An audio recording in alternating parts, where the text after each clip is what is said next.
그러면 간단하게 좀 지난 1강 많이 다행히 듣고 이 자리에 와주셨지만 좀 중요한 내용이었어가지고 이 화면으로 아주 잠깐 이제 복습을 좀 해보고 넘어가 볼게요.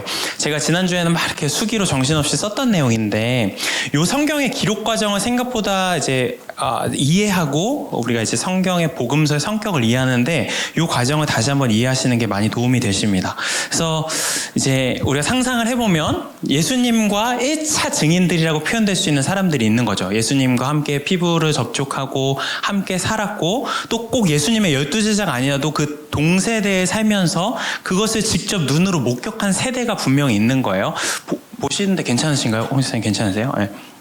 1차 세대들이 있고, 근데 이제 이 내용이 예수님이 승천하고 나서 그 다음에 이제 여러 가지 구전이라고 하죠. 입에서 입으로 전해지는 내용들처럼 그런 식으로 이제 이 구전들이 예수님에 대한 이야기들, 예수님이 베푸신 기적, 가르침, 예수님이 보여주신 사랑, 말씀들 이런 것들이 이런 구전으로 다양하게 이제 머물다가 이 너무 중요한 내용이니까 정보를 전달하고 저장해야 되지 않겠습니까? 가장 그 확실한 방법이 그래서 지난주에 뭐라고 말씀드렸었죠? 네, 암기다. 근데 개인의 암기가 아니라 공동체의 암기다라는 거예요. 우리가 이제 뭐 집단 지성이 이제 발휘해서 이 정도 인원이 예를 들면 암기에 오로지 몰두하는 인원이라면 계속해서 암기하면서 서로의 내용을 점검해주고 체크해주고 하면서 아주 고도의 효율적이고 아주 집약적인 정보 전달 방식으로 이런 식으로 공동체 암기를 통해 이 예수님의 구전의 내용을 저장하고 전달하면서 이것이 가장 확실한 저장 전달 방법이었습니다. 이 세대 속에서는.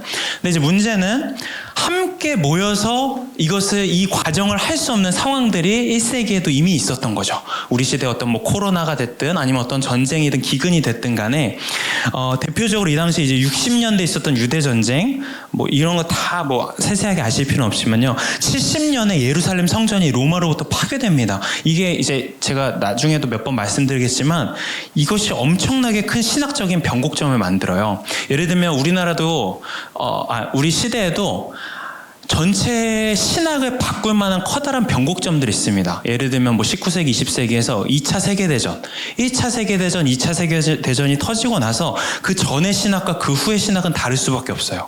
굉장히 낙관적인 신학으로 우리가 하나님 나라를 이루어갈 수 있을 거야 라고 생각하다가 2차 전쟁에서 그 인간의 잔혹성과 특히 나치로 인한 그 학살을 보면서 더 이상 그런 낙관적인 신학이 유지될 수 없는 거예요. 고통 속에 하나님은 어디 계시는가? 이런 신정론이 대두되거든요. 그리고 또 우리 시대로 하면 뭐 세월호 사건을 비롯해서 뭐 지난번에 있었던 코로나 이런 것들을 경험하면서 질문이 바뀌는 거죠. 그런 것처럼 이 시대도 이 사건이 너무나 큰 기점이 되고 변곡점을 만드는 거예요. 그래서 이런 사건과 함께 초기 교회도 이미 다양한 상황의 공동체들이 있었습니다. 그래서 제 초기 교회 설명하시는 그 교수님에게 이런 이야기 들었어요. 초대교회라는 말 자체가 약간 오류가 있는 게 초대교회는 하나의 단일한 공동체가 아니었대요. 이미 그 당시에도 엄청나게 많은 곳에 산재되어 있던 아주 많은 다양한 문제를 갖고 있던 여러 교회들이 있었다는 거죠. 우리가 초대교회로 돌아가자라고 말하지만 어디 교회로 말하는 거야? 이 질문이 원래 나와야 맞다라는 거예요. 너무 다양한 공동체가 있었기 때문에 그 다양한 상황의 초기 공동체들이 더 이상 모일 수 없는 상황에서 이 내용을 우리가 문서로 기록해야겠다라는 생각을 비로소 이제 하게 되는 겁니다. 근데 기록할 때 그냥 기록하는 게 아니에요. 최초의 복음서가 마가복음서가 아무리 보수적으로 잡아도 한 60년대로 보거든요. 그럼 최소한 예수님이 승천하시고 나서 한 20, 30년의 시간적 공백이 이미 있는 거예요. 그러니까 시간의 흐름 사이에서 우리가 그때 들었던 구전과 예수님의 가르침과 말씀들, 기적의 내용들을 지금 우리의 당면한 공동체의 상황과 문제 앞에서 어떻게 재해석할 것인가. 그때도 복음이었지만 지금 이 시대에도 여전히 복음인데 이 복음의 의미를 어떻게 전달하고 저장하고 또 기록할 것인가. 이런 고민과 성찰과 신학적인 해석 작업 끝에 마가복음이 가장 먼저 기록되고요.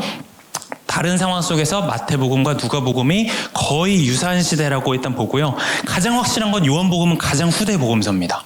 그래서 이제 요한복음이 굉장히 상징적인 의미들이 있는 것이요. 계속 생각하실 때 기독교 신학이 비로소 꽃피었던 복음서예요.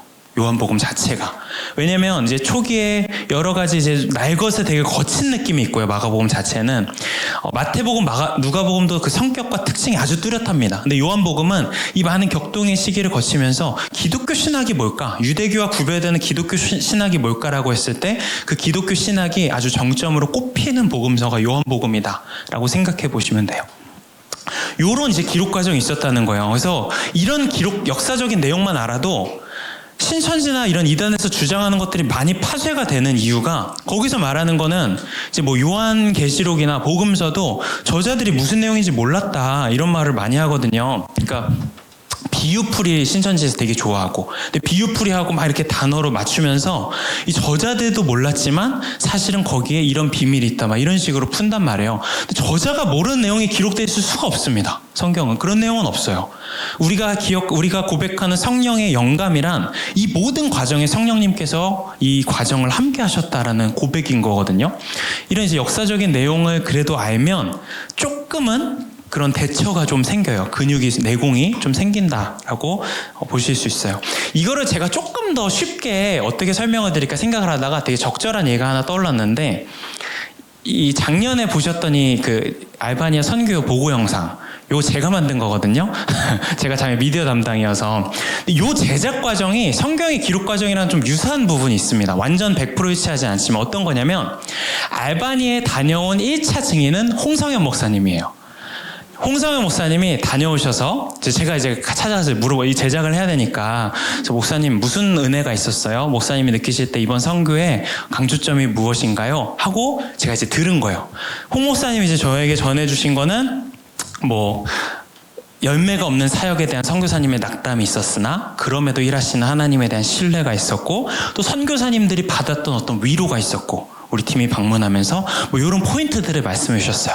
저도 이제 그 포인트를 들은 2차 증인이 된 거예요. 근데 이제 제가 그 다음에 고민하는 건 뭐겠습니까?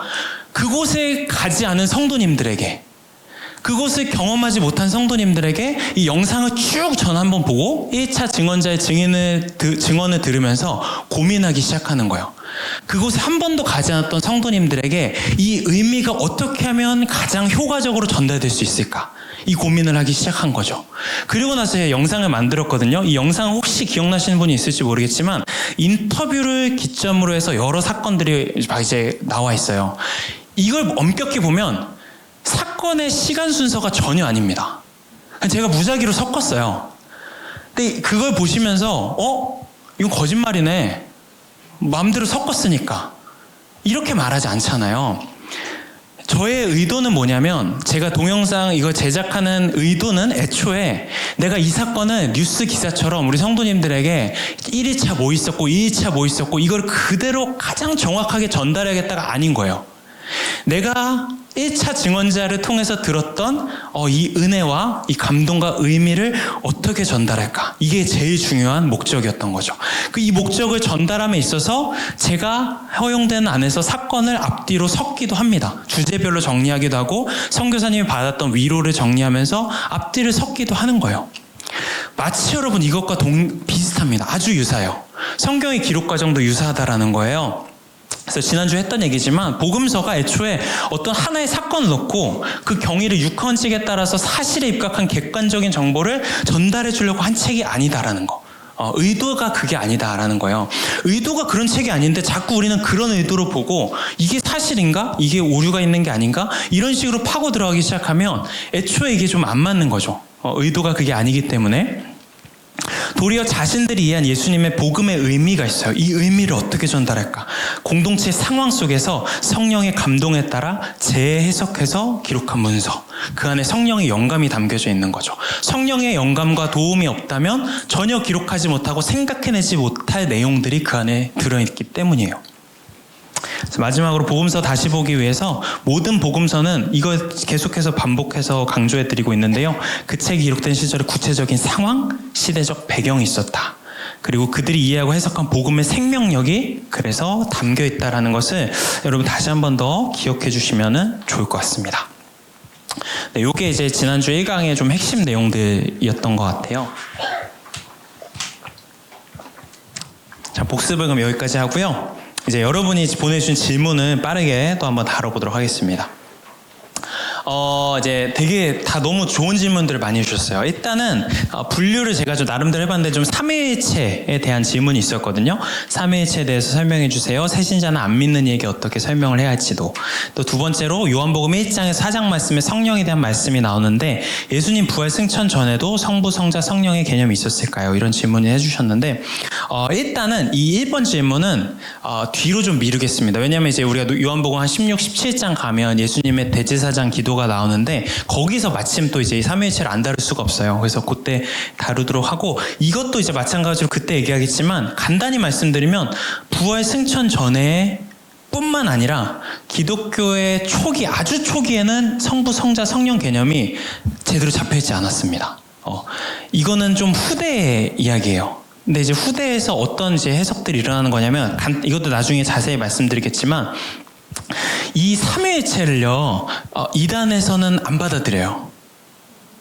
왜 그럴 수밖에 없냐면 작동 구조가 성령을 그냥 하나의 영으로 축소시켜야 돼요. 그래야 그 자리를 대체할 자로 현대의 어떤 누군가 인물이 들어갈 수 있는 거거든요. 그 영을 받은 사람으로서 이 시대의 그 시대의 영을 받은 사람은 예수님이고 이 시대의 영을 받은 사람은 누구야 해서 성령의 지위를 성령 하나님에서 격화시켜요. 삼위일체를 받아들이지 않고 삼위일체 성경에 어디 써 있냐, 그 나중에 다 만든 개념 아니냐. 그래서 교회사에 되게 얄팍한 지식 가져와서 이거 다 이제 뭐 교회가 만든 것도 아니고 로마 황제가 만든 공의 안에서 그거 다 조작된 개념 아니야, 이런 식으로 이제 얘기를 하거든요. 아무튼 이 내용은 좀 그때 가서 다시 한번 설명드리겠습니다만 간단히 말씀드리면 이거는 성경에 명확하게 삼위일체라는 개념 단어가 나오지 않아요. 근데 어떤 식으로 이해하시면 좋냐면 자기들이 경험한 구원의 사건을 최대한 설명할 수 있는 그 범위 안에서 설명한 신학이다라고 봐야 돼요. 그러니까 하나님에 대한 유일신론이 있었어요. 근데 성자 예수님을 경험했는데 이분이 하나님이 아니고서는 할 수 없는 일들을 자기들이 경험한 거예요.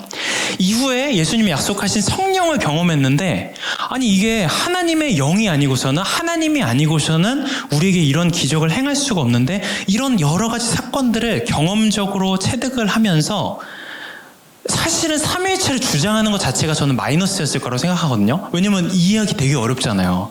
그러니까 이거를 변증하고 전달하는데도 어려웠을 거예요. 차라리 삼위일체 안 하고 하나님이 대빵이고 그 밑에 조금 이등신으로 뭔가 성령 하나님 이게 더 명쾌해요. 우리 인지 안에서는. 그럼에도 불구하고 이 아주 거칠고 날것의 삼위일체 개념을 그들이 그럼에도 불구하고 초대교회가 채택한 이유는 이렇게 아니고서는 구원 과정을 설명할 수가 없는 거예요. 자기들이 경험한 구원의 이 과정을 설명할 방법이 없었던 거예요. 그렇기 때문에 이 삼위일체 개념을 택한 거고요. 그러니까 후대의 일이라고 보아야 됩니다. 이 내용에 대해서는 그래서 우리가 어떻게 이해하고 어떻게 설명하는 것이 그나마 좀 가능할 수 있는지는 추후에 다시 한 번 더 제가 말씀드리도록 할게요. 세 번째 질문에는 요한복음 2장 4절 여러분이 읽어오신 범위 안에서 가나의 혼인잔치 기적을 베풀기 전에 여자여 그것이 나와 당신에게 무슨 상관이 있습니까? 아직도 내 때가 오지 않았습니다라는 예수님이 이제 어머니에게 이야기를 하거든요. 여기서 이제 여자여 이게 버릇없는 거 아니냐, 이거 너무 아무리 예수님이어도 이러면 되냐 이거 여자여라고 말씀하시는데 이유가 있냐, 그리고 내 때가 오지 않았다라고 하는데 여기서 내 때는 어떤 때인지도 궁금합니다 라고 말씀을 해주셨는데요. 이거 뭐 간단히 설명드리면 일단은 여자여라는 그 말 자체가 약간의 오해 소지가 있는데요. 요한복음 19장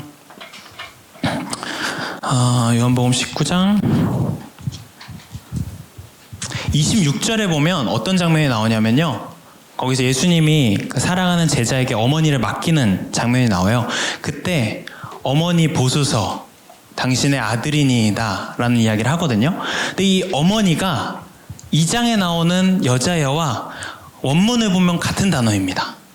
같은 단어예요. 근데 이제 왜 그럼 거기선 이렇게 하고 이렇게 번역을 했는가라고 하면 최초 번역자들이 어떤 맥락을 보고 거기에 조금 더 해석을 가미한 번역이다라고 봐야 되는데요. 그래서 어쨌든 일단 1차로 그 여자여라는 호칭 자체가 뭐 우리가 지금 뭐 흔히 생각하듯이 뭔가 이렇게 낮추는 그런 식의 표현은 전혀 아니었다라고 해요. 그러니까 일반적으로 그냥 공손함과 예의를 담은 호칭이었다라고 하고요. 그러면 2장에서는 여자여로 번역하고 19장은 어머니라고 했는가라고 생각해보면 2장 자체가 아직 예수님이 본인이 생각하는 중요한 때가 오지 않았음에도 불구하고 어머니의 간청에 의해서 첫 번째 표적을 행하시는 그런 이제 장면이거든요. 그러니까 약간은 어떻게 보면 조금은 거리감을 표현한 것, 공적으로서 약간 거리감을 표현한 그 정도의 이제 느낌으로 해서 이런 식으로 번역을 했다라고 봐야 되고요. 19장에서는 아주 마지막으로 이제 돌아가시기 전에 십자가에서 죽으시기 전에 아주 중요한 부탁을 남기고 있는 사랑의 표현이 담겨 있기 때문에 이런 식으로 이제 번역을 한 거죠. 약간 해석이 들어가 있는 번역이다라고 보셔야 됩니다. 그리고 이제 때가 뭐냐라는 이야기를 해주셨는데요. 요 때 자체가 요한복음 신학 자체에서 굉장히 중요해요. 때라는 단어가 여러 번 반복이 됩니다. 근데 이제 이 때란 요한복음에서는요, 보통은 예수님이 영광을 얻는 때라고 보셔야 되고요. 이 영광을 가장 명확하게는 십자가 사건입니다. 죽음. 요 때가 내가 아직 이루지 않았다라는 이야기를 이제 사실 이 장면만 아니라 여러 군데에서 예수님 반복하시는데, 요것도 마찬가지로 이제 끝부분에 가면 또 우리가 중요하게 다룰 내용인데요. 예수님의 그 십자가 죽음에 대해서 마가복음이나 마태복음, 누가복음은 아주 처절하게 그리거든요. 예수님의 고난을, 특히 마가복음, 순환의 복음서라고 해서 예수님의 고난을 아주 처절하게, 아주 뭐랄까 고통스럽게, 우리가 뭐 패션 오브 크라이스트 같은 데 보면 알겠지만 아주 처절하게 다루는데, 요한복음을 여러분 자세히 보시면 전혀 그런 색채가 없어요. 아주 영광스러운 장면으로, 그리고 요한복음만 보면 어떤 고통과 고난의 흔적을 찾아보기 어렵습니다. 약간 여러분 이게 좀 위험한 표현일 수도 있겠지만, 제가 신학교에서 배울 때 이 단어가 가지고 있는 어떤 부정적인 뉘앙스를 빼고 들어주세요. 요한복음만 봤을 때 예수님은 스스로 목숨을 끊은 것처럼 보인다. 자살이라는 표현을 썼었는데, 이게 뭐 부정적 그런 게 아니라 스스로 영광으로 올라가는 이미지예요. 뭔가 이제 끌려가는 도살장의 양의 이미지가 요한복음에는 전혀 없습니다. 그러니까 이 안에 또 이제 요한이 담겨 있는 중요한 신학이 있는 건데요. 그 내용은 좀 다시 할 기회가 있을 겁니다. 어쨌든 이런 이제 좀 맥락들 안에서 이런 대화가 이루어졌다라고 보시면 좋을 것 같아요. 네 번째 질문도 되게 좋은 질문 해주셨어요. 3장 13절에 하늘에서 내려온 자, 곧 인자 외에는 하늘에 올라간 자가 없느니라. 니고데모와의 대화에서 예수님이 이렇게 말씀하시는데, 이제 질문해 주신 선생님께서는 그런 이제 궁금함이 드셨던 것 같아요. 인자 외에는 하늘로 올라간 자가 없다라는 이제 표현이 있는데, 그럼 구약의 에녹과 엘리야도 우리가 이제 그런 들림을 받았는데, 이 부분은 어떻게 이해를 해야 할지요? 예수님께서만 하늘에서 내려오셨고 올림받을 분이라고 이해하면 될까요? 라고 하셨는데요. 이것도 간단히 말씀드리면, 이 에녹과 엘리야가 사실 정말 문자적으로 물리적으로 어떻게 들려갔는가, 이거는 베일에 쌓여 있습니다. 정확히 알기 어려워요. 굉장히 신비하고 추상적인 표현으로, 특히 에녹은 더더욱 그렇고요. 근데 이제 분명한 성격의 차이가 있다라고 그냥 이해하시면 될 것 같아요. 에녹과 엘리야의 들림은 철저히 사적인 영역입니다. 개인의 영역이에요. 개인의 뭐 하나님과의 관계성 속에서 이루어진 일인 거고, 예수님의 들림은 완전히 공적인 차원이죠.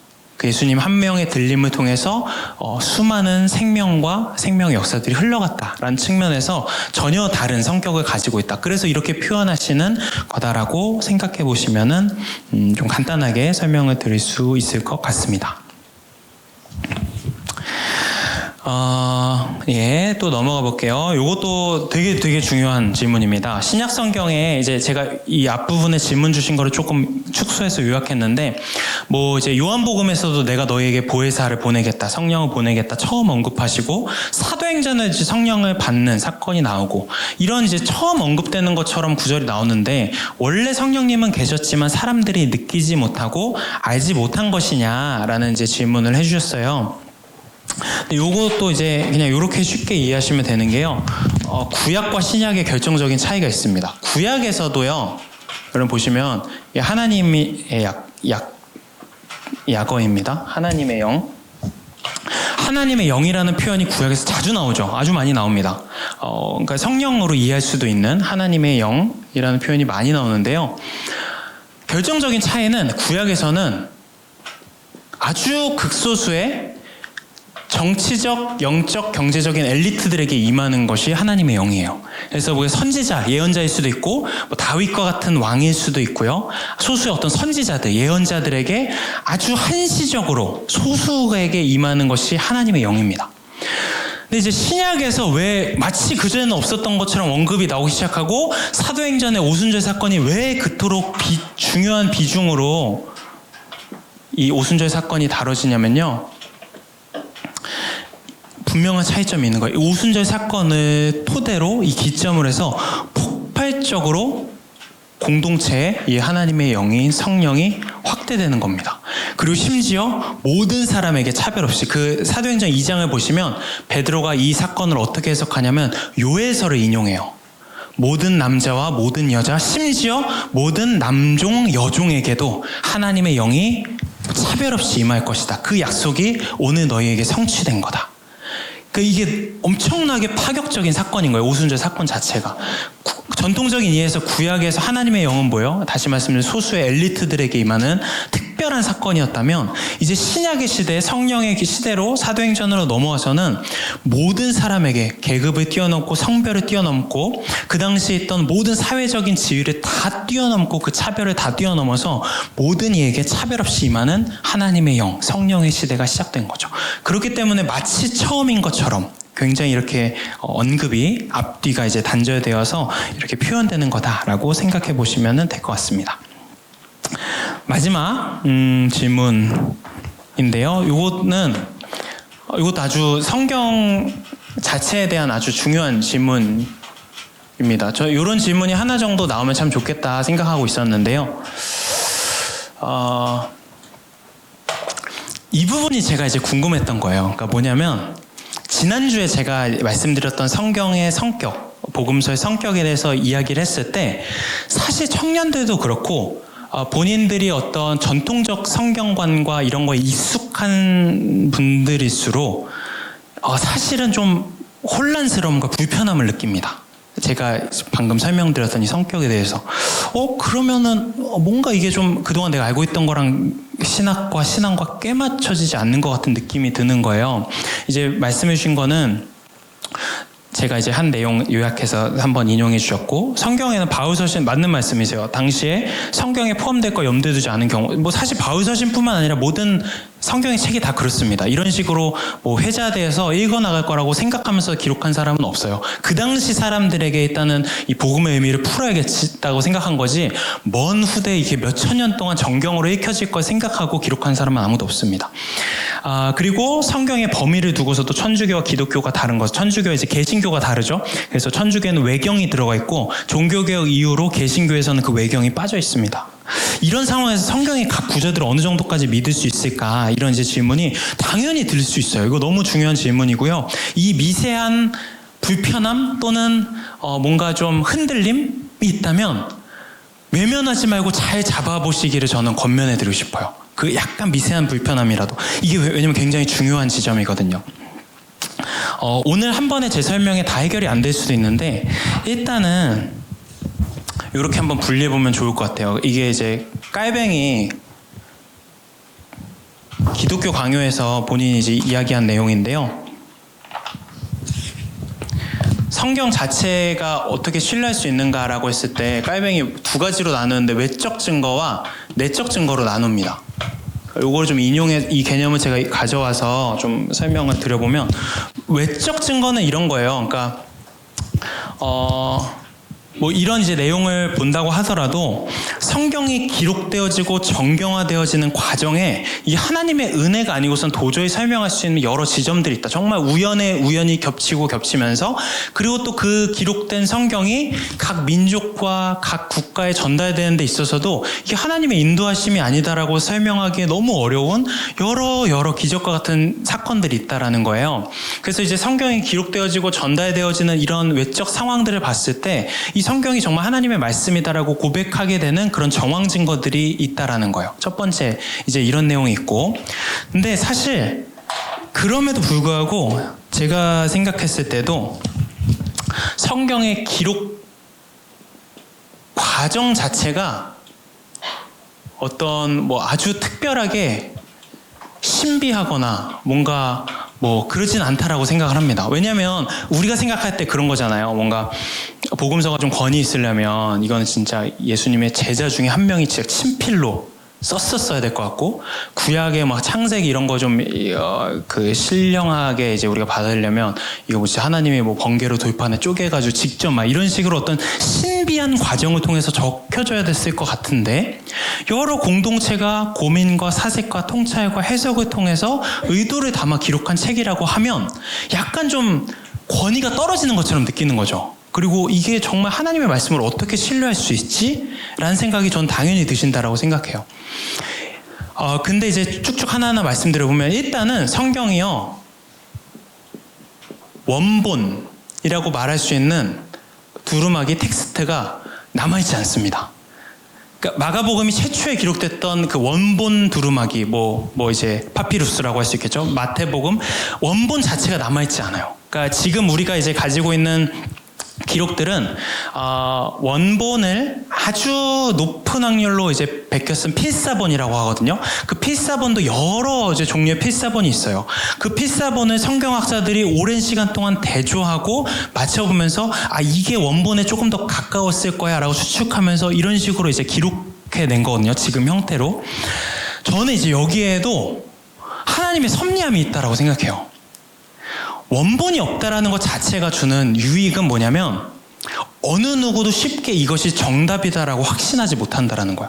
우리는 끊임없이 하나님에 대해서 계속해서 알아가려고 해석하고 고찰하고 성찰할 뿐인 거죠.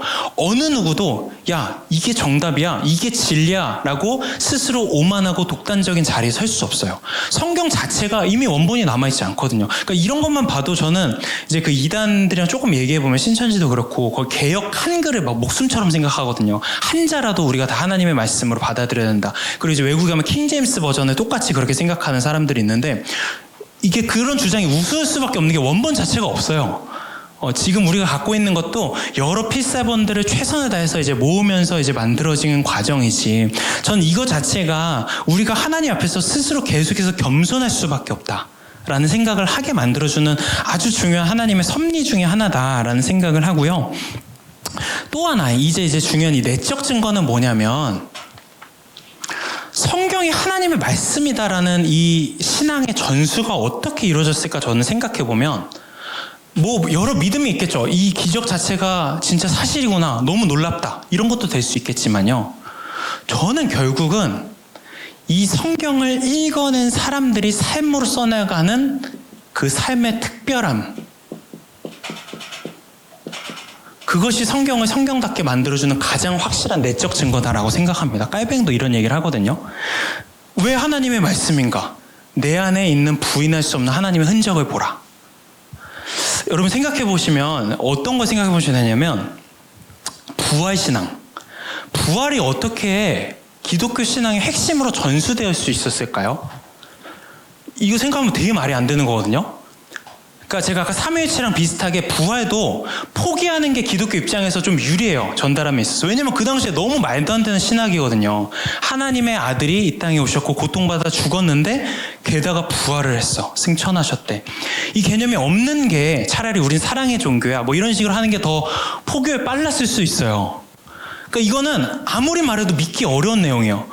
빈 무덤을 증거로 갖다 줘도, 지금도 뭐 가끔 뉴스 기사에서 뭐 예수님의 뭐 덮었던 세마포가 발견됐다, 무덤이 발견됐다, 그거 백날 가져다 줘도 사람들이 납득할까요? 아니요. 이 조작된 거다라고 말하는 사람 분명히 있어요. 예수님 시대에도 기적을 눈앞에서 보고 받아들이지 못했던 사람들이 있었거든요. 지금도 마찬가지예요. 부활의 증거 아무리 명확한 팩트를 들이대도 아니다라고 생각하는 사람이 있었을 거예요. 그럼 도대체 어떻게 이 부활신앙이 전수가 될지 생각해 보면 사람들의 삶의 특별함이에요.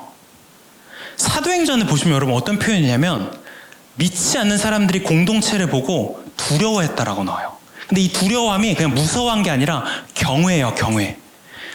자기와 다른 어떤 이질적인 존재를 봤을 때 경외감을 느낀 건데, 그 경외감은 뭐냐면, 얼마 전까지 나랑 분명히 알고 있던 사람이고 나와 가치관이 큰 차이도 없었고 나보다 더 특별한 사람도 아니었는데, 저 사람들이 갑자기 모여서 물건을 함께 나누기 시작하고 서로의 문제를 나의 문제로 끌어안기 시작하고 서로 사랑하기 시작해요. 너무 다른 이질적인 모습을 보면서 경외감을 느끼는 거예요. 그러면서 어떤 귀결에 이를 수밖에 없냐면 예수의 영이 이들 가운데 부활해서 이들의 공동체 가운데 있구나. 부활의 예수님이 지금 이들 가운데 있구나. 라고 받아들일 수밖에 없는 거예요. 그 로드니 스타크라는 사람이 쓴 종교학자인데 이 사람이 쓴 기독교 역사의 기독교 부흥의 발자취 이런 이제 책이 있거든요. 되게 두꺼운 이제 역사책인데 거기에 되게 재밌는 기록이 있는데 뭐가 있냐면 중세 시대에 초기 한 400년대 500년대에 기독교가 아주 급속도로 팽창된 결정적인 요인이 뭐가 있었냐를 설명하는데 그 중에 하나가 뭐가 있냐면 사람들에게 이제 흑사병, 돌림병이 이렇게 막 이제 이렇게 할 때 기독교 신앙을 가진 사람들이 부활 신앙을 믿었던 사람들이 유일하게 그 사람들에게 다가갔다라는 거예요.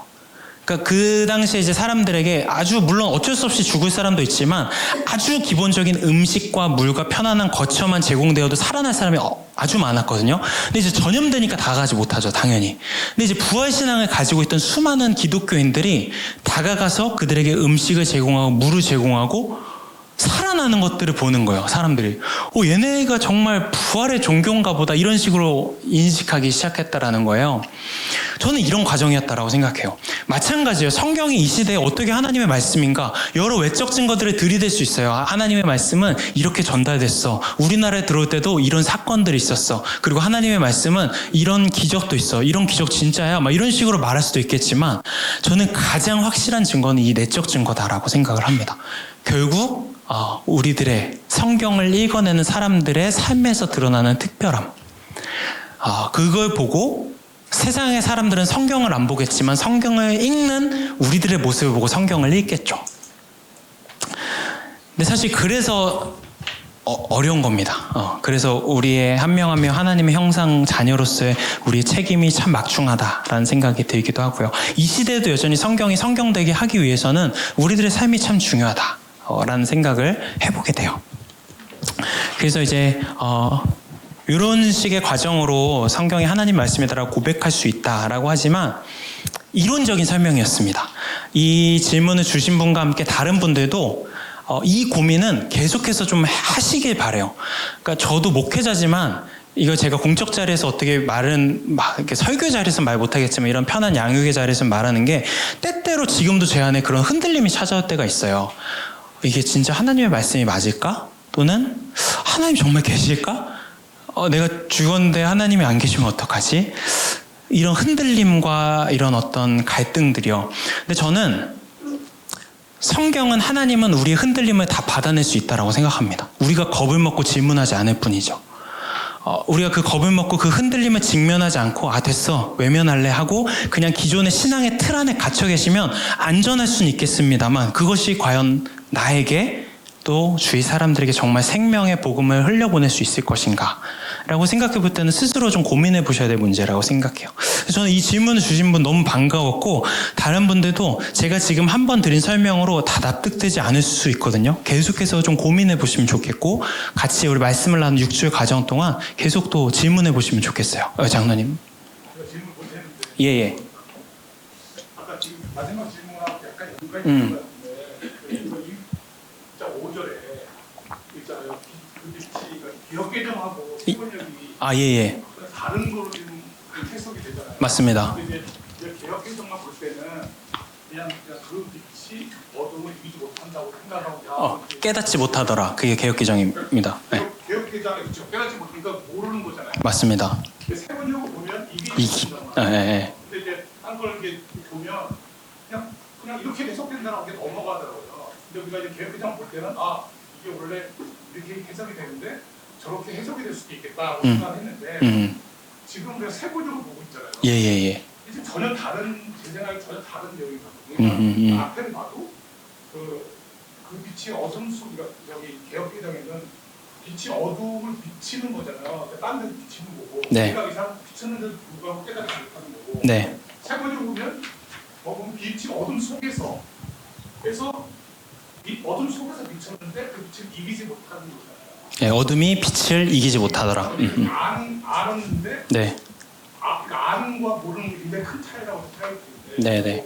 이게 어떻게 보면 아까 예측증거에 말씀하신 것처럼 뭐 아무것도 아닐 수 있겠지만 이런 거를 이제 목사님들마다 이렇게 생각을 하고 얘기를 하시잖아요. 예. 궁금하게 목사님 어떤 생각을 하시는지 궁금하고 이게 지금 보면 이건 누가 맞다고 얘기할 수 없을 것 같지만 목사님 보실 때 어떻게 생각하시는지. 네. 저는 이제 지난주 1강 때 말씀드렸던 대로 그 두 가지 의미를 다 동시에 차용했다라고 생각을 합니다. 그러니까 번역상 우리가 이제 성경을 표기할 때 거기에다가 뭐 이렇게도 번역이 되더라 설명할 수 없어서, 그리고 번역자들에게도 저는 한계가 있다라고 생각을 해요. 번역자들 시대마다 갖는 어떤 시대적 한계와 또 이런 것도, 그래서 이제 계속해서 개정이 이루어지고 있는 건데, 주의하셔야 될 점은 어느 한 번역이 절대적으로 우세하다라고 생각하시면 안 됩니다. 다 한계가 있어요. 모든 번역본마다 다 한계가 있고요. 가장 그래서 좋은 점은 번역본을 여러 개를 바꿔서 볼 수 있으면 제일 좋습니다. 그래서 어느 하나의 막 신천지처럼 개역 한글만 봐야 돼. 이게 되게 위험한 발상이고요. 개역 개정이 됐든 새 번역이 됐든 공동 번역이 됐든 여러 번역을 읽어보시는 거를 추천드려요. 일단은 저의 생각은 그래서 모든 번역이 이제 한계가 있을 수밖에 없는데, 이 내용은 요한복음 전체 맥락과 함께 봤을 때는 이 두 가지가 동시에 전 들어가 있다라고 생각해요. 왜냐하면 요한복음 이후에 펼쳐진 장면을 보면 실제로 빛이신 예수님에게 사람들에게 다가갔는데 도무지 깨닫지 못한 사람이 나와요. 오늘 이따가 우리가 보겠지만 니고데모가 그런 케이스고요. 그러나 이런 한계에도 불구하고 정말 절망적일 것 같은데, 정말 그 절망의 어둠 끝에 있었던 베드로가 예수님의 용서 끝에서 회심하는 장면도 나오거든요. 이런 거를 보면 결국은 이 어둠이 아무리 짙어 보여도 빛을 이기지 못하는 것처럼 보인단 말이에요. 그러니까 저는 이 두 가지 진술이 요한복음 전체를 관통하고 있는 메시지다라고 생각을 해요. 그래서 최초로 이걸 헬라어로 기록한 이제 기록자의 입장에서는 저는 이 두 가지를 다 동시에 염두에 둔 이 단어 자체가 동의어이기 때문에요. 양쪽으로 다 해석할 수 있는 단어이기 때문에 두 가지를 다 이제 염두에 둔 해석이다라고 저는 생각을 합니다. 근데 그 중에서 그러면 이제 그 다음에 몫은 성도님들이신 건데요. 뭐가 맞는가? 그러면 예를 들면 저는 만약에 이제 가정을 해보자면, 여러분 저는 새 번역이 더 건강해 보입니다. 이렇게 제가 설명을 했고, 만약에 다른 목사님이 아니에요, 이건 개역 개정이 맞아야 하면 여러분 이제 뭘 선택해야 되냐라는 문제가 생기시잖아요. 엄밀히 말씀드리면 우리 개신교의 전통 안에서는 만인 제사장인 겁니다. 그러니까 이거는 사실은 저는 제가 생각하는 설교는, 제가 생각하는 성경 공부는 목회자로서 정답을 여러분에게 가르쳐준다고 단 한 번도 생각지 않아요. 제가 조금 더 시간이 남으니까 제가 조금 더 열심히 공부해서 지금 저의 상황에서 제가 생각하는 건강한 해석을 여러분과 나눌 뿐입니다. 하지만 저는 이거를 가르치면서 제가 설교 시간에 설교를 전하면서도 저는 이렇게 생각합니다라고 표현하는 이유는 그것이 정답이라고 생각지 않아요. 그 구절의 유일한 정답이다라고 추호도 생각하지 않습니다. 그러니까 제가 아까 말씀드렸다시피 원본이 없다라는 것 자체는 하나님이 저희 모두에게 이렇게 열어놨다고 생각해요. 계속해서 해석하고 무엇이 맞는지 스스로 계속해서 고찰하고 각자의 상황 속에서 저는 진리란 그런 거다라고 생각하거든요. 모두의 상황 속에서 하나의 정답으로 부과되는 것이 아니라 모든 사람의 상황 속에서 그 상황에 가장 맞는 의미로서 다가가게 하는 것들. 근데 이렇게 말씀을 하시면 그러면 뭐 어디까지 다양성이 허용되는 거냐, 이런 또 혼란스러움도 말씀을 하십니다. 이게 어려운 문제예요. 이 양극단에서 균형을 지키는 게 참 어려운 문제인데요. 한쪽 극단에서 그러면 뭐 다 되는 거냐, 모든 해석이 다 정답이냐 는 아닌 거죠. 그러니까 우리가 이제 공동체가 필요한 이유는 개인이 멋대로 그렇게 완전 도를 벗어난 그런 해석으로 치우치지 않기 위해서 공동체가 필요한 겁니다. 계속해서 함께 성경에 들은 해석을 나누어가고 함께 이야기를 나누는 것이 그 해석 너무 좋다. 저도 성도님들에게 배울 때가 있고요. 다만 뭐 이제 그런 성찰 작업이 일어나겠죠. 그건 좀 너무 나간 해석 같다. 너무 좀 빗나간, 위험한 것 같다. 하나님 사랑과 이웃 사랑이란 분명한 두 축에서 벗어나서 뭔가 그런 해석을 하는 데에서는 제재가 필요합니다. 그러나 이런 원리 안에서는 저는 다양성은 열려 있을 수 있다라고 생각하고 성경의 기록 과정 자체가 우리에게 그것을 열어준다라고 생각을 합니다. 네, 그러면 이 정도로 한번 생각해 보시면 좋을 것 같고요. 그래서 이런 식으로 여러분 질문을 앞부분에 그래도 저는 되게 이게 여러분이 스스로 질문하시는 과정이 너무 중요한 과정이라고 생각해서 계속 보내주시면 앞부분에 한 전반부의 시간을 이렇게 좀 쓰도록 하려고 생각하고 있습니다. 왜요? 시간이 많이 가서 괜찮습니다. 예, 할 수 있습니다. 지금 이제 우리가 12시까지잖아요. 아, 그러네요. 잠깐 쉬는 시간 가지려는데 안 되겠군요. 달려보겠습니다. 여러분 집중력을 끌어올려주셔서 또 이게 뭐 밀리면 안 되거든요. 다음 말씀드릴 내용이 너무 많기 때문에 자, 일단은 그 강의 안에 그래서 비교적 거의 많이 써드렸는데 쭉쭉 이거는 그냥 한번 기억하시고 넘어갈 내용들 쭉쭉 말씀드려 볼게요.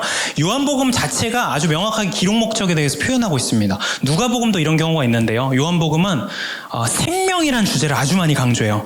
양들이 생명을 얻고 더 넘치게 얻게 하려고 왔다라고 예수님의 오신 목적에 대해서 이렇게 설명하고 있고요.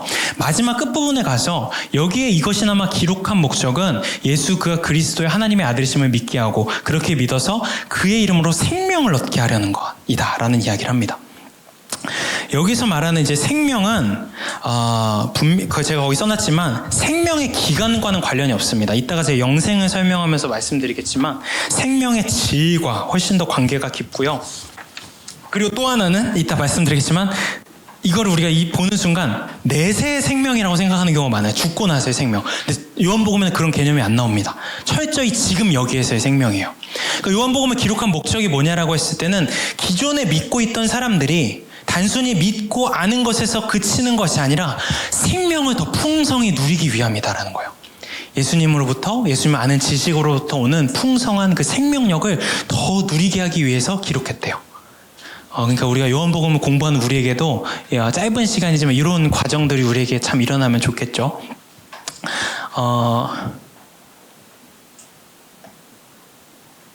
네.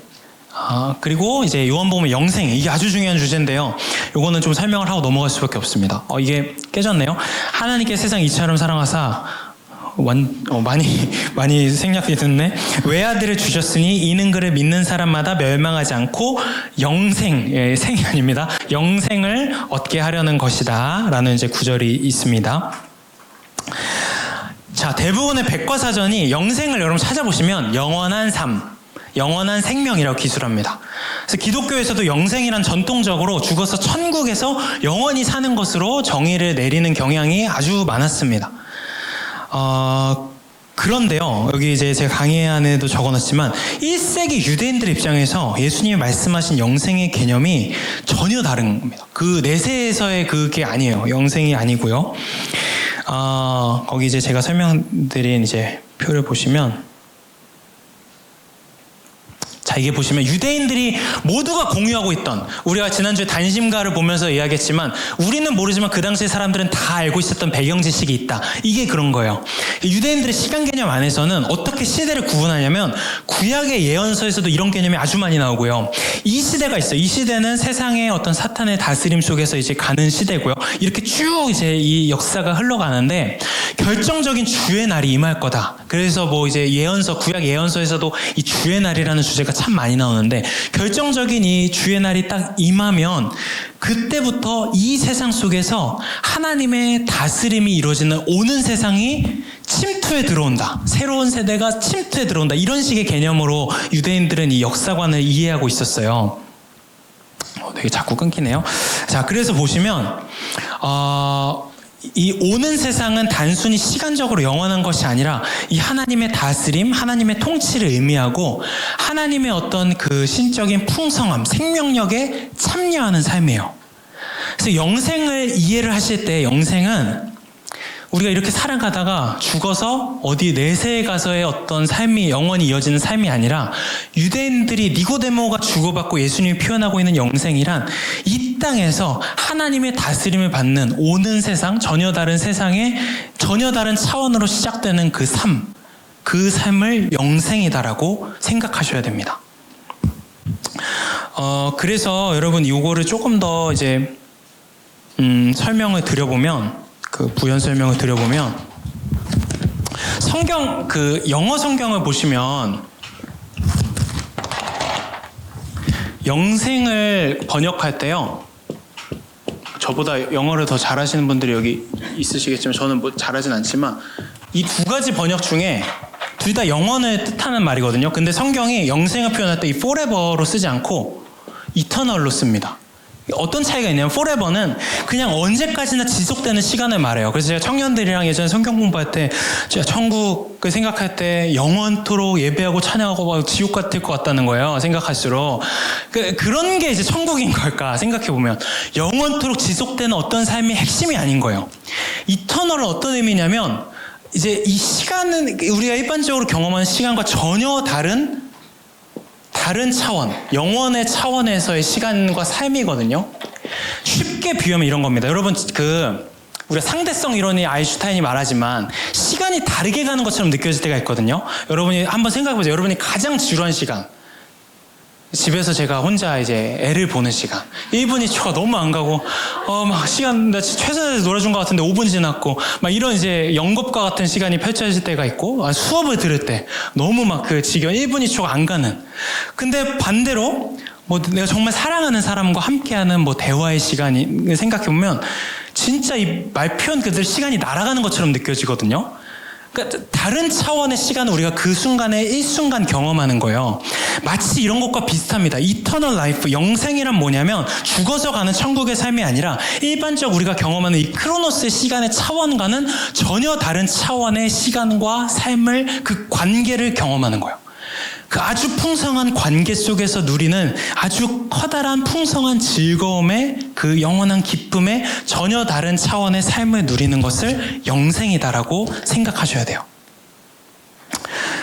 그래서 저는 이게 이제 시간이 없지만 이 얘기를 꼭 하고 싶은 게 마태복음에서 표현하는 천국, 그리고 요한복음에서 표현하는 영생, 이 두 가지 개념에 대한 잘못된 오해와 아주 편협한 오해 때문에 한국 기독교 안에 되게 잘못된 모습이, 잘못된 전통들이 많이 폐해가 쌓였다라고 생각을 해요. 그러니까 이 천국과 영생이란 말만 들었을 때는 어떤 개념으로 이해하냐면 사후시대, 내세 중심의 신앙으로 생각을 하거든요. 근데 천국도 마찬가지고 영생도 마찬가지고 동일하게 뭘 지칭하는 거냐면 결국은 하나님 나라입니다. 천국도 이렇게 번역된 이유가 있어요. 근데 그거 지금 설명 시간이 너무 많이 가기 때문에 영생도 마찬가지의 표현입니다. 요한복음에서 표현하는 거는 하나님 나라, 이 신적인 풍성함과 이 생명력 안에서 전혀 다른 차원으로서 경험하게 되는 그 삶에 대한 표현을 영생이다라고 표현했어요. 그래서 여러분 이제 너무 좁은 신학이 나오는 거죠. 선교라고 생각했을 때 전통적으로 어떻게 생각하냐면 사형리로 대표되는 교리를 전달해 주는 거예요. 그래서 어떤 사람이 있으면 이 교리를 받고 죽은 이후에 천국으로 갈 거냐, 지옥으로 갈 거냐, 이 도식이 나오게 된다라는 거예요. 근데 사실 뭐 이게 100% 틀리다라고 말할 수 없지만 저는 사형리를 그렇게 좋아하지 않는데, 사형리는 그 자체가 틀린 건 아니지만 아주 비상시기에 아주 그 한시적으로 사용해야 되는 개념이라고 생각해요. 사형리가 마치 복음의 전체인 것처럼 생각하면 어떤 거냐면, 여러분 바다에서 모래알 하나를 바다라고 생각하신 거와 똑같습니다. 복음의 수많은 풍성함과 그 내용들을 다 그냥 거부하고 그게 전부다라고 아시는 거예요. 이 요한복음 3장 16장에 나오는 하나님이 세상을 이처럼 사랑하사 독생자를 주셨으니 이는 그를 믿는 자마다 멸망하지 않고 영생을 얻게 하려 하신다. 이 구절을 이런 식으로만 이해하고 끝났던 거예요, 전통적으로. 그래서 이 외아들이 오신 이 교리를 믿으면 멸망하지 않고 영생으로 가게 된다. 이게 마치 선교고 전도인 것처럼 생각을 해요. 하지만 원래 그 요한복음 3장 16장에 대한 올바른 이해라고 하면 첫 번째 시작은 하나님의 거대한 사랑이에요. 하나님이 세상을 이처럼 사랑하시는 거예요. 이 말로 표현할 수 없는 광활하고 거대한 사랑의 물결이 있어요. 폭포가 있어요. 선교는 뭐예요? 교회와 사람이 이 하나님의 거대한 사랑에 겸손하게 그냥 참여하는 겁니다. 우리가 나서서 뭔가를 전달해주고 이 교리를 너 믿을 거야 안 믿을 거야가 아니라 세상을 이처럼 사랑하시는 하나님의 그 사랑에 겸손하게 함께 참여하는 거예요. 하나님을 향한 이 사랑 안에는 단순히 인간만 포함되어 있는 것이 아니라, 우리가 지금 사순절에 탄소금식도 하고 있거든요. 피조 세계 전체를 포함하는 광대한 사랑이에요. 이 광대하고 거대한 스펙트럼의 사랑에 인간이 겸손하게 참여해요. 그래서 이 사랑을 믿고 받아들인 사람은 지금 여기에서 영생의 삶을 살아나간다라는 거예요. 죽어서가 아니라.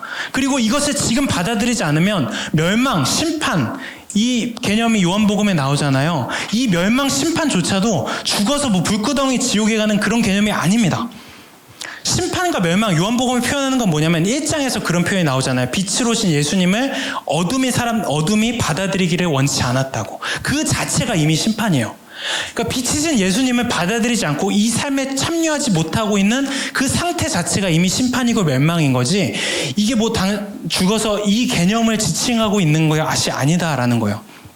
그래서 저는 이 신학 안에서 우리가 복음에서 더 설명할 수 있는, 말할 수 있는 훨씬 더 많은 풍성한 가치들과 생명력이 있을 수 있다라고 생각을 해요. 이런 식으로 이해를 해보게 될 때 우리가 선교와 교회와 예배에 대해서 훨씬 더 폭넓은 신학적인 해석과 상상들을 할 수 있게 되는 겁니다. 영생이란 개념을 그래서 여러분 3장 16절을 그렇게 좀 잘 이해하시면 좋겠고요. 요것도 너무 중요한 개념이에요. 요한복음의 표적. 너무 중요합니다, 이것도. 제가 뭐 이런 너무 중요한 표적 같은 거는 반복해서 설명을 드릴 건데요. 공관복음서에서는, 마태, 마가, 누가 복음서에서는 기적을 그냥 기적이라고 표현하거든요. 근데 요한복음은 특별하게 다른 단어를 쓴 게 표적입니다. 표적. 세메이온이라고 번역된 단어예요. 표적. 이 표적이란 단어 자체가 뭘 말하냐면 보여지는 것 이외에 너머의 것을 바라봐 주세요. 이걸 암시하는 단어예요. 그러니까 어떤 것을 알리기 위한 특별한 표시, 암시예요. 표적. 그러니까 요한복음에서 이해하고 있는 이제 그 기적에 대한 이해가 뭐냐면, 여러분 잘 보세요. 기적에 보여지는 현상 자체가 중요한 게 아닙니다. 이 기적이 가리키고 있는 예수님이 누군가를 제발 봐주세요. 이겁니다. 그래서 요한복음을 여러분 자세히 보시면 마가복음이나 이런 데는 예수님의 기적을 아주 스피드하게 막 나열하거든요. 아주 눈부신 예수님의 기적의 장면들이 막 아주 빠른 속도로 나열돼요. 근데 요한복음의 특징은 뭐냐면 기적 하나, 그리고 아주 긴 예수님의 담화. 기적 하나, 또 예수님의 아주 긴 대화 하나. 기적 하나, 예수님과 누군가의 만남 하나. 그러니까 아주 의도적으로 속도를 늦춰서 아주 느린 호흡으로 하나하나에 집중하고 있어요. 그러니까 이게, 이 연출이 뭘 말하는 거냐면, 아까 제가 영상 만들 때도 목적이 있었다고 했잖아요. 요한복음의 이 기록의 방식이 뭘 말하는 거냐면, 예수님의 정체성이 무엇인가, 예수님은 누구신가를 주목해달라는 거예요. 우리도 그런 착각하잖아요. 지금 이 시대에도 우리가 예수님의 복음서에 나타나는 기적을 눈앞에서 똑바로 볼 수 있다면 우리도 너무 잘 믿지 않을까? 근데 과연 그럴까 하는 질문을 던지는 거예요. 왜냐하면 예수님 시대에도, 구약의 시대에도 그 홍해가 갈라지는 어마어마한 기적을 보고 나서도 여전히 마음을 돌리지 않았던 사람들이 있었거든요. 예수님 시대도 마찬가지예요. 눈앞에서도 기적을 보았지만 이것이 어떻게 된 일이냐, 어떻게 이것이 가능하냐, 계속해서 그 비본질을 맴돌고 있었던 사람들이 있었어요. 요한복음이 말하는 건 이런 겁니다. 기적이 여러분의 신앙을 담보해 주는 것이지 않다라는 거예요. 오히려 그 기적이라는 외피가 안에 담고 있는 알맹이인 예수님이 누구이신가를 여러분 바라봐 주세요. 그걸 말합니다. 그래서 요한복음에서 보통 표적이 가나의 혼인잔치, 왕의 신의 아들 고쳐주는 표적, 38년 된 병자를 고쳐주는 오병이어 표적, 태어나면서 눈먼 사람을 고쳐주는 표적, 죽은 나사를 살리는 표적, 이런 게 나오거든요. 이제 이런 거 우리가 이제 요 6개를 다 다루진 않는데요. 이 중에 한 3가지는 다루게 될 겁니다. 그때마다 이제 나타나는 예수님은 누구신가, 이런 거에 더 집중을 하셔야 되는 거예요. 그래서 기적이라는 예수의 행위가 신앙을 불러일으키는 것이 아니라 예수와 함께한 삶, 예수님을 통해 들은 그의 말씀이 중요하다라는 거예요. 그래서 여러분 너무 재밌는 표현인데, 요한이 이것 가지고 더 염두에 든 게, 예수님을 요한복음 1장 1절에서 여러분 기억해 보시면 예수님을 뭐라고 표현했는지 기억하세요? 말씀. 예수님을 표현할 때 로고스, 말씀이라고 표현해요. 말씀은 뭐죠? 듣는 겁니다. 보는 것이 중심이지 않아요. 그래서 요한복음은 후반부로 갈수록 그게 좀 노골적으로 드러나는데, 제가 여기다 썼을까요? 보는 것이 중심이 되는 기적신앙을 벗어나야 하는 것을 이야기를 해요. 우리의 관점과 착각 안에서는 눈앞에 보여주는 기적이 가장 명확한 우리 신앙을 담보해주는 증거가 될 것 같지만 그렇지 않다라는 거. 왜냐하면 요한복음이 기록된 시대 자체가 이미 예수님이 승천하 부활하시고 한 세대 이상이 지난 시대란 말이에요. 그때부터 이미 그런 일들이 있었던 거예요. 이거 안 봤는데 내가 어떻게 믿어? 예수님이 나는 이 기적 안 봤는데 어떻게 믿어? 그 시대에 이미 그런 고민들이 있었던 거예요. 요한이 말하는 건 뭡니까? 듣는 예수님은 말씀이시다라는 거. 생명의 말씀이다. 말씀 들어야 된다라는 거. 듣는 것이 중심이 된 표적 신앙으로 성숙해 나가야 함을 요한복음이 계속해서 말하고 있습니다.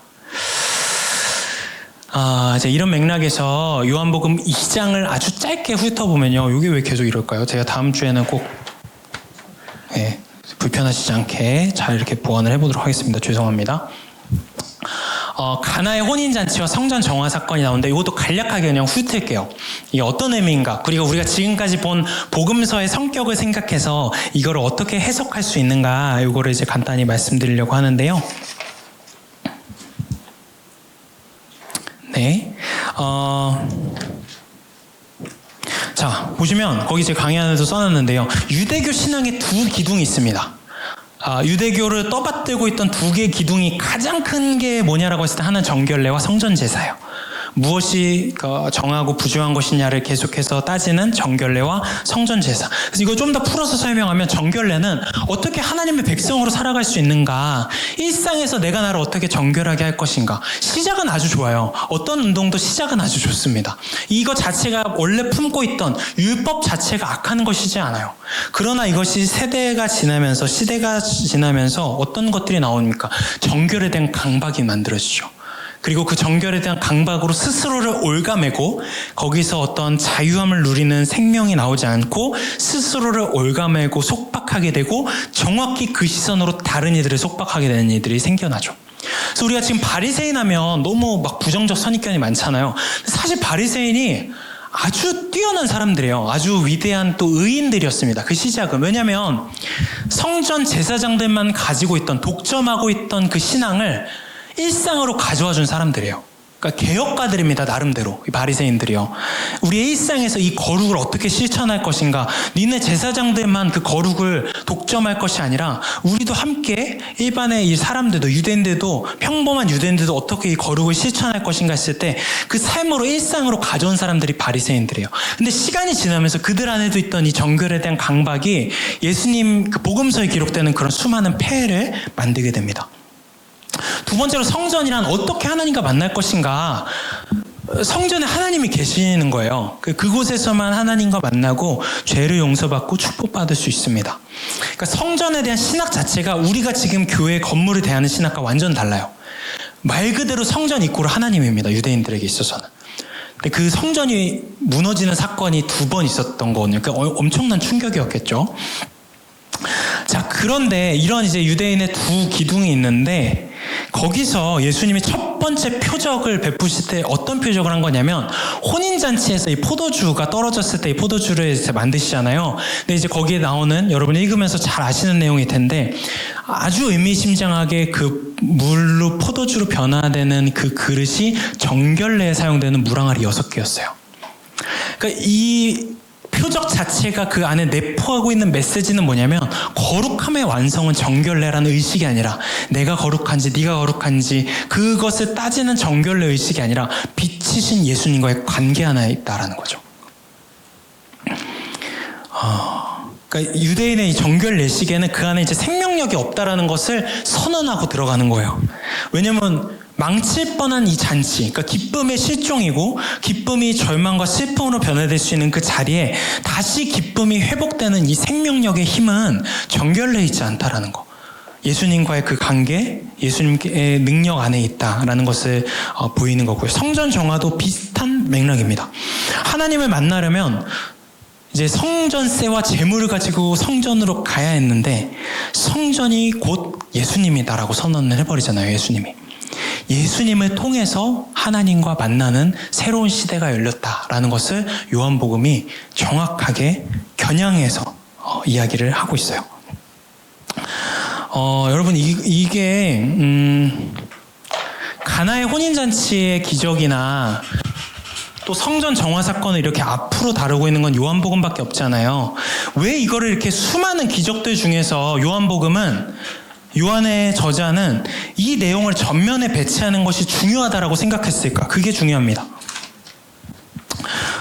왜 그러냐 생각을 해보면 이런 겁니다. 사도행전 3장을 여러분 한번 보시겠어요?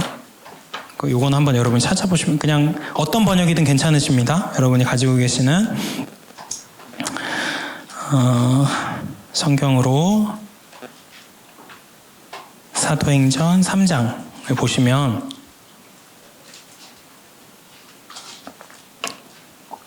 (3장 1절) 한번 봐보세요.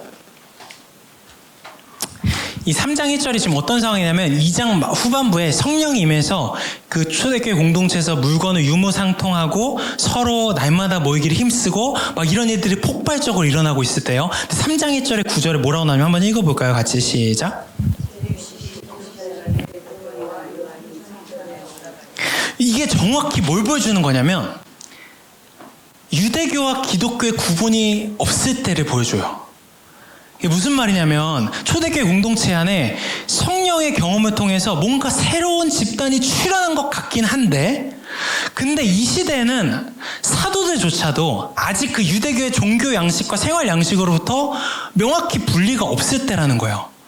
그러니까 알고 있는 게 그게 전부니까요. 나중에 갔을 때는 이제 성전 중심 제사는 사라집니다. 기독교 안에서요. 근데 이 시대만 해도 베드로와 요한조차도 기도 시간이 됐을 때 성전으로 올라가는 건 정통적인 유대교의 생활 그 종교 양식이란 말이에요. 그러니까 유대교와 기독교의 명확한 구분이 없을 때요.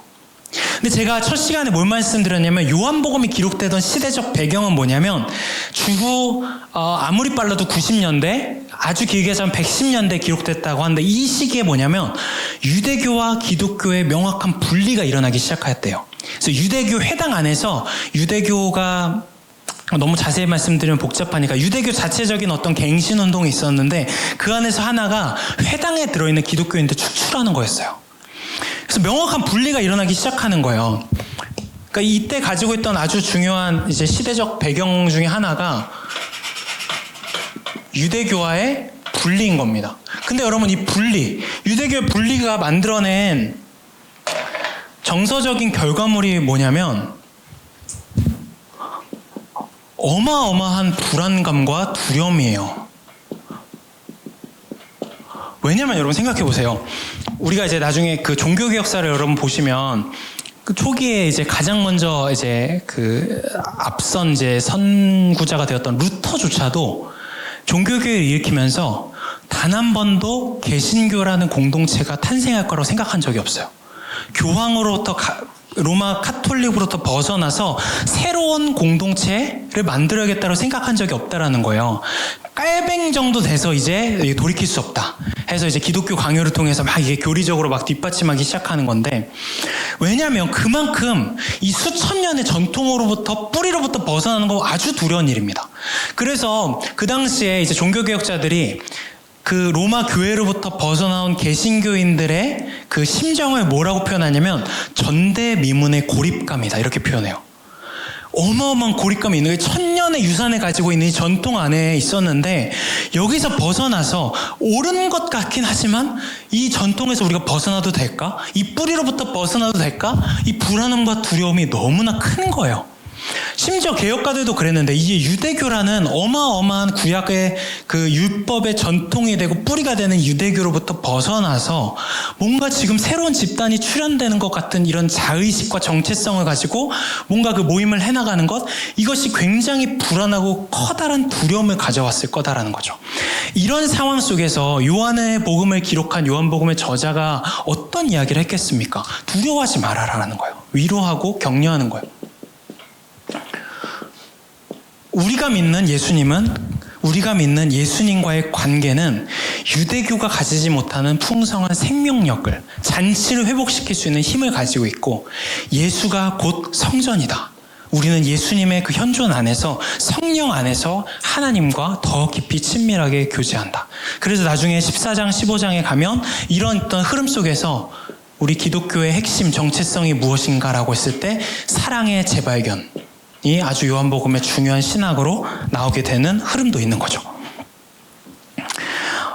그러면 여러분 이제 이 내용을 여러분이 읽으시면서 지금 우리의 적용은 뭐가 돼야 될까라는 생각도 한번 해보시면 좋겠어요. 그걸 뭐 자세히 얘기하진 않겠지만 마치 예수님보다 더 중요하게 생각했던 어떤 전통과 형식으로 분리될 때 불안함과 두려움을 느끼듯이 내가 마찬가지로 예수님이 아닌 내가 정답이라고 생각하고 내가 의지하고 내가 목숨 걸고 있는 어떤 전통과 형식은 무엇이 있는가, 그것으로부터 분리되어서 예수님이라는 생명을 내가 택할 수 있는가, 나의 신앙의 생활에 있어서 이것을 예수님과 혼동하고 있는 어떤 잘못된 전통과 형식은 무엇인가, 그것으로부터 난 분리될 수 있는 용기를 가지고 있는가, 이런 어떤 해석과 적용들이 가능할 수 있는 거죠. 이런 이제 내용을 보시면서요. 그래서 2장의 내용을 이제 할 때는 기억하시던 이제 앞으로 제가 기회 될 때마다 말씀드리겠지만 요한복음이 기록되던 시절에 이런 시대적인 배경을 함께 염두에 두고 우리가 성경을 읽어 나갈 때 발견하게 되는 묵상과 해석들이 풍성한 의미들이 있다라는 것을 여러분 기억해 보시면 좋겠어요. 고생하셨습니다. 이제 마지막입니다. 이 마지막은 조금 뭐 주로 이제 그냥 이렇게 설교 듣듯이 가만히 이렇게 좀 들어보실 수 있는 좀 말랑말랑한 얘기일 건데요. 이제 3장과 4장에 만남과 대화, 중요한 만남과 대화가 나옵니다. 요한복음은요, 다른 복음서들과 달리 친밀하고 사적인 만남에 아주 주목해요. 그래서 다른 복음서에 기록되지 않는 뭐 대표적으로 지금 우리가 볼 두 명의 인물도 그러겠지만 한 명의 인물과의 만남에 멈춰서서 거기에 아주 긴 호흡으로 긴 분량으로 그 대화를 우리에게 보여줍니다. 되게 친밀한 만남의 복음서다라고 생각할 수도 있는데 이 3장의 니고데모와의 만남이 있고요. 4장의 사마리아 여인과의 만남이 있는데 이 두 개의 만남은 하나로 묶어서 보셔야 돼요. 하나로 묶어서 보셔야 되는데 보시면 니고데모는 어떤 사람이냐? 니고데모는 어떤 사람이냐라고 했을 때 뭐 드러나는 이제 정보들만 봐도 보시면 유대인 남성이었고 이 시대의 어떤 이제 유대인 남성 또 바리새파로서 종교 지도자입니다. 그러니까 민족적으로도 유대인이죠. 성별로도 남성이죠. 그리고 또 지위적으로도 종교 지도자죠. 모든 면에 봤을 때 굉장히 이제 핵심부에 있던 인물이에요. 그 핵심부의 중심부에 있던 인물이었고, 그 시대 여타 지도자와는 달리 예수님을 알고 싶어 했죠. 그래서 우리가 3장을 여러분이 읽어오셨겠지만 예수님을 찾아갑니다. 그 자체도 엄청난 용기였을 거예요. 근데 이제 니고데모와 예수님의 대화를 우리가 이제 잘 보면 이 대화가 흩어집니다. 계속 뭐 깊어져가는 게 계속 흩어져요. 그래서 거기 이제 강의한 이제 보시면 실어놨잖아요. 예수께서 그에게 말씀하셔요. 내가 진정으로 너에게 말하 누구든지 다신하지 않으면 하나님 나라를 볼 수 없다. 니고데모가 예수께 말해요. 사람이 늙었는데 그가 어떻게 태어날 수 있겠습니까? 어머니 뱃속에 다시 드러났다가 태어날 수 없지 않습니까? 뭔가 이렇게 좀 계속 동문서답과 흩어져가는 대화의 전형을 니고데모와의 만남에서 보여주고요. 반면에 이제 4장에 바로 연달아서 사마리아 여인이 나옵니다. 그러니까 여러분 이렇게 연달아 있는 사건은 항상 주목해 보셔야 되는 게 성경의 장절 구분 자체가 한 12세기, 13세기 훨씬 더 후대 일이에요. 그러니까 한 1000년이 넘는 시대 동안 기독교인들은 성경의 장절 구분 없이 그냥 하나의 이야기로 읽어왔습니다. 그러니까 3장과 4장도 하나의 이야기로서 이제 연속되어서 읽어왔을 텐데 이 두 가지를 이제 두 이야기를 두 만남을 우리 대조해서 보라는 거죠. 사마리아 여인은 이제 어떤 인물이냐? 니고데모와 정반대의 대척점에 있는 인물이에요. 여성이죠. 유대인이 가장 부정하게 여기는 사마리아인이었죠. 그리고 4번 이상 이혼을 했던 여인입니다. 그러니까 민족적으로도 성별적으로도 계급적으로도 또 개인의 마음 안에도 여러 번의 거절감이 축적되어 있는 여인인 거예요. 근데 이 대화의 양상이 전혀 다릅니다. 예수님을 부르는 호칭에 제가 강의 안에 적어놨는데 점점 깊어져요. 처음에 당신으로, 개역개정 기준입니다. 당신으로 시작했다가 19절에 가서 당신이 선지자군요 했다가 나중에 가서는 메시아이고 그리스도다라고 고백을 하게 돼요. 점점 대화가 깊어져 가고 대화 관계가 깊어져 갑니다. 무엇이 두 가지의 차이를 만드는가, 이것이 정말 가장 중요한 초점인데요. 제가 이제 거기 적어놨는데 좋은 대화를 만드는 두 가지 중요한 기준이 있다. 첫 번째로는 진실함이겠죠. 나의 존재를 정직하게 열어보이는가. 두 번째로는 자신을 기꺼이 바꾸려는 겸손함일 겁니다. 그러니까 반대로 하면 조금 더 바꾸려 하지 않는 완고함인 거죠. 그래서 뭐 이제 요즘에 그 젊은 세대들이 흔히 이야기하는 그 꼰대, 자기들이 싫어하는 꼰대라고 생각하면 대화의 패턴이 그렇다라는 거예요. 저 선생님이 이런 거 요즘 너무 힘들어요. 응, 그래, 그건 네가 노력을 안 했기 때문이란다. 이런 식으로 처음부터 이미 정답이 정해져 있는 거죠. 내가 정한 정답으로부터 조금도 후퇴할 생각이 없는 그런 사람과의 대화는 이제 숨 막히잖아요. 그러니까 좋은 대화를 만든 중요한 두 가지 기준이 이 두 가지로 생각해 볼 수 있다라는 거예요. 그 기준으로 봤을 때 이거 하나가 잘렸네요. 강의 안에 있는데요. 보시면 니고데모는 어떤 사람이냐면 스스로 알고 있다라고 생각한 사람이에요. 그래서 자신이 유대인 종교자로서 이미 가지고 있는 어떤 지적 체계도 있고 세계관도 있어요. 이거를 바꾸려 하지 않는 사람이에요. 심지어 예수님이 뭐라고 말하냐면 너가 지금 다시 태어나야만 해 라고 말할 만큼 너의 사고와 너의 세계관과 전부를 전복시켜야 돼 라고 말하지만 그걸 받아들이지 않아요. 예수님에 대해서 호기심과 알고 싶은 마음은 있었지만 나를 조금 더 바꾸려 하지 않는 그 완고함 안에 아직은 머물러 있는 상태입니다. 그래서 예수님이 거듭남에 대해서 이야기를 하는데 그것이 어떻게 가능합니까? 이런 주변부만 울리는 질문을 계속해서 한다라는 거예요. 그런데 여인을 보면 여기 써놨지만 자신의 존재를 보이고 자신을 기꺼이 바꾸려고 한 사람입니다. 여러분 그 대화를 한번 여러분 복기를 해보세요. 여러분이 읽으셨던 4장의 내용 보면 예수님이 여인에게 뭐라고 말하냐면 남편을 불러와라 라고 말한단 말이에요. 여러분 생각해 보시면 그 짧은 순간 안에 이 질문에 둘러댈 수 있는 무수한 답이 있었을 겁니다. 지금 바쁘다. 지금은 없습니다. 뭐 이런 말로 하고 적당히 넘어가도 돼요. 근데 여인이 뭐라고 하냐면 저에게는 남편이 없습니다. 자신을 열어보여요. 자신의 존재와 자신의 치부를 열어보입니다. 그리고 이 깊어가는 대화 속에 여러분 4장의 내용을 자세히 보시면 서로의 존재를 계속해서 긍정해요. 여인은 당신이 예언자이군요. 제가 다시 보니까 예언자이군요. 예수님도 여인을 향해서 네가 옳도다. 잘 말했도다. 이런 식으로 이야기를 하고요. 그리고 아주 중요한 핵심 한 가지. 여기 보면 이제 기꺼이 자신을 바꾸려 한 사람이 뭐에서 드러나냐면 마침내 여인이 이 사람이 지금 선지자구나라고 알고 나서 자신의 마음에 오랫동안 품고 있는 가장 핵심적인 질문을 하나를 던지는 겁니다. 20절. 어디서 예배하는 것이 중요한가? 우리 조상들은 여기서 사마리아에서 예배해야 된다고 하고 당신들은 유대인들은 예루살렘에서 예배해야 한다고 하는데 어디서 예배하는 것이 맞습니까? 라는 질문을 해요. 근데 여러분 잘 보세요. 잘 생각해 보세요. 이게 이 사마리아인들에게는요, 그 민족적인 전통과 자존심과 신앙체계 전체가 걸리는 아주 민감한 질문입니다. 유대인과 대립하면서도 이걸 포기하지 않는 아주 중요하고 민감하고 자신의 민족적 정체성과 신앙의 정체성이 다 걸려있는 매우 민감한 질문인데 이 질문을 예수님에게 한다는 의미가, 내포되는 의미가 뭐였을까요?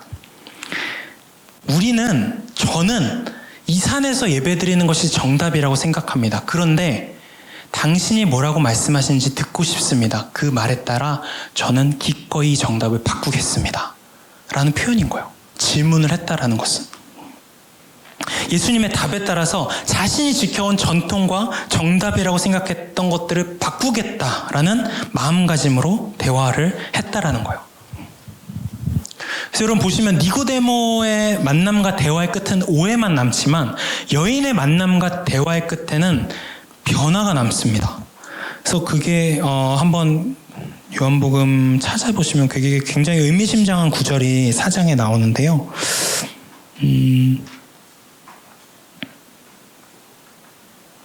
4장 28절입니다. 4장 28절.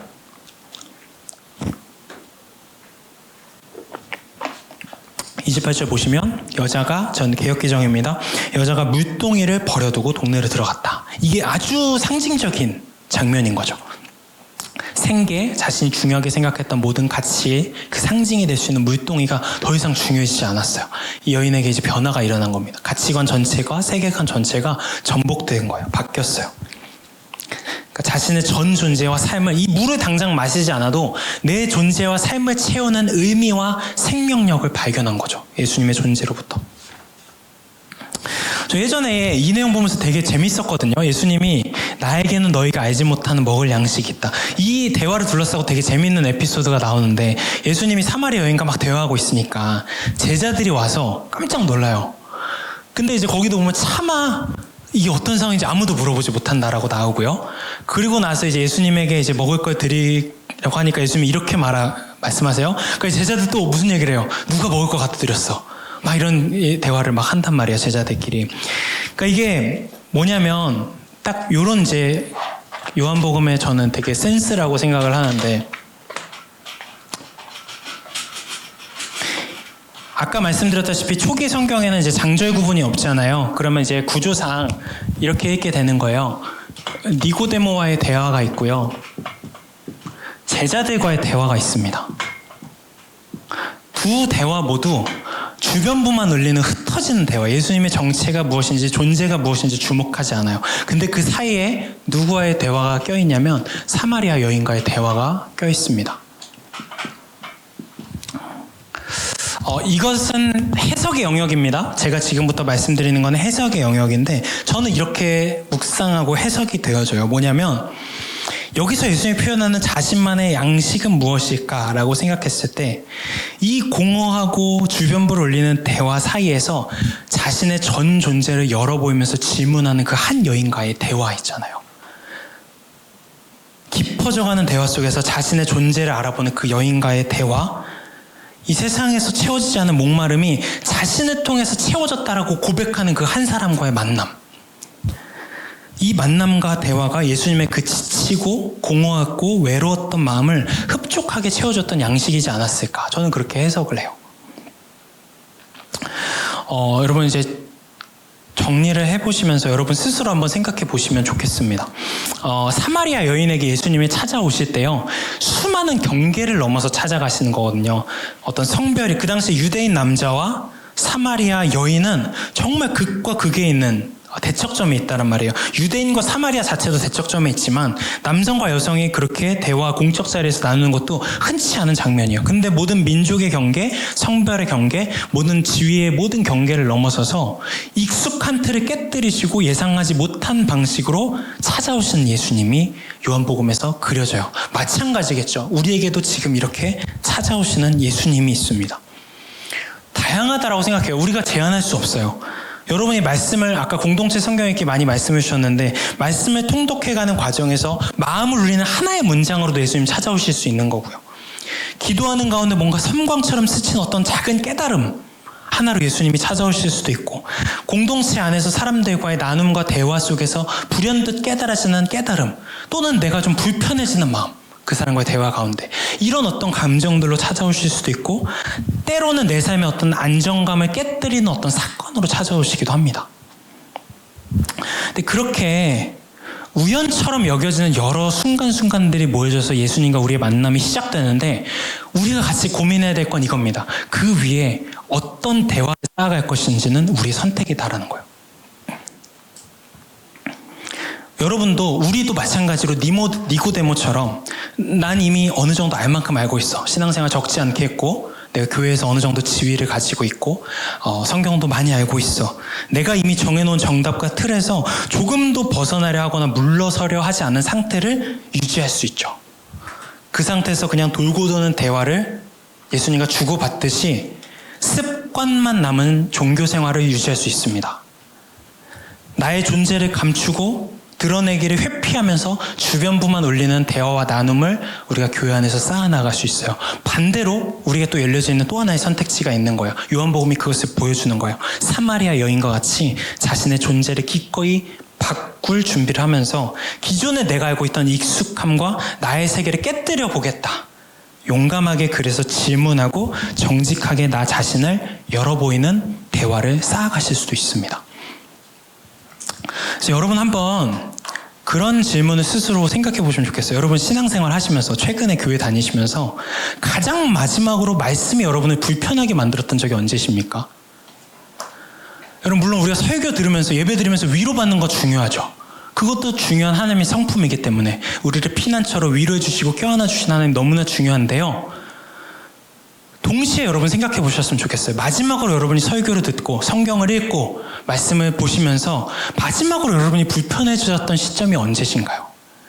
기억나지 않는 까마득한 과거라면 조심스러운 질문이지만 어쩌면 우리도 모르는 사이에 니고데모의 스탠스로 종교의 생활을 유지하고 있을지도 모르는 일이에요.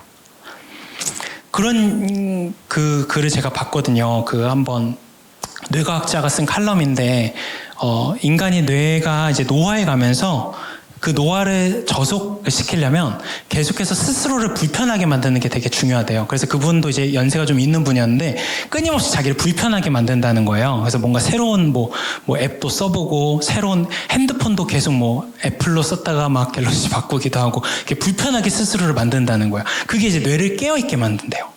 저는 이게 굉장히 중요한 통찰이라고 생각한 게 우리 신앙도 전 똑같다고 생각합니다. 다시 말씀드리지만 신앙 안에서 위로 너무나 중요해요. 받을 수 있어요. 설교를 통해 말씀을 통해 예배를 통해 우리가 위로와 격려를 받을 수 있지만요. 동시에 내 신앙이 노화해 가고 있는가 아니면 성숙해 가고 있는가를 또 판가름할 수 있는 아주 중요한 기점은 말씀 안에서 여러분 불편함을 느끼고 계신가요?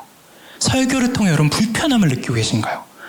그런 말씀이 다가왔을 때 이건 내 얘기 아니야 라고 돌려버리면서 외면하고 있진 않으신가? 한번 생각해 보시면 좋겠어요. 이것이 굉장히 우리의 신앙을 또 요한복음이 질문하는 우리에게 보여주고 있는 우리 신앙의 여정을 점검해 볼 수 있는 아주 중요한 기준이다라는 생각을 해보게 됩니다. 여러분 그래서 이제 또 한 주간 말씀을 같이 또 이제 시간이 벌써 지났는데 말씀을 읽어가시면서 들은 말씀으로 자신을 또 그렇게 돌아보시는 한 주간 되시면 좋겠고요. 제가 기도하고 마무리하겠습니다. 하나님 고린도전서에서 표현하는 것처럼 우리가 하나님을 거울로 보는 것처럼 희미하게 알 수밖에 없습니다. 그렇지만 하나님과 얼굴과 얼굴을 맞대어 보는 것처럼 우리가 말씀에 대해서 계속해서 알아가고 하나님에 대해서 알아가고 그 말씀 앞에서 나를 비추어 보며 나를 변화시켜 나가는 생명의 관계를 누렸으면 좋겠습니다. 그러기 위해서 하나님 저를 비롯한 이 자리에 있는 모든 성도님들 모두가 내가 이미 알고 있다라는 안락함에 머물러 있지 않게 하시고 내가 잘 모름을 인정하며 낯설게 성경을 보고 또 그 성경 안에서 나의 연약함을 직면하기를 두려워하지 않으며 예수님이 우리를 초대하시는 그 생명의 세계로 한 걸음 한 걸음 걸어나갈 수 있는 우리 모두가 될 수 있도록 인도하여 주시옵소서. 한 주간 개인의 삶의 자리에서 말씀을 읽습니다. 또 고민하고 또 질문하고 또 함께 말씀을 나눕니다. 그 모든 과정 가운데 함께 하셔서 빛이신 예수님께서 우리의 마음을 밝히 비춰주시는 은혜를 경험해가는 과정들 될 수 있게 인도하여 주시옵소서. 감사드리며 예수님의 이름으로 기도드립니다. 아멘. 수고하셨습니다. 감사합니다. 수고했습니다.